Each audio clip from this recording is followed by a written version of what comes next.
DeFi didn't fail to attract users. It was never built around them. What people called interaction was busy work. Humans pulling levers that were already wired to move on their own. Dashboards, wallets, front ends. Not the system. Just handles bolted on because execution still needed a human finger. Liquidity provision, rebalancing, liquidation, arbitrage. None of these were choices. They were reactions. Early on, humans filled the gap. They watched numbers, clicked buttons, ate the delay, and called it participation. That's how the myth formed. But the system never cared who pressed send.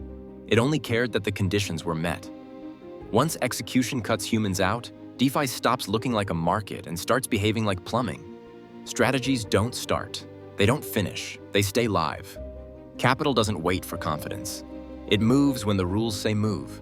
Risk isn't argued over. It's locked in. Rebalancing doesn't happen because someone noticed something.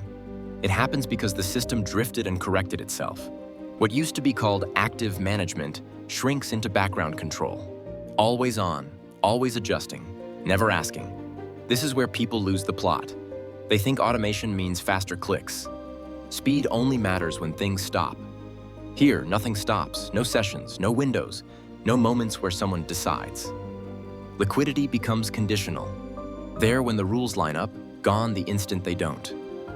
Markets stop shouting opportunity and start exposing states that can be acted on. Yield isn't chased, it's routed.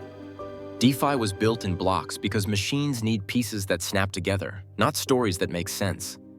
Interfaces were an afterthought. Rules were the point.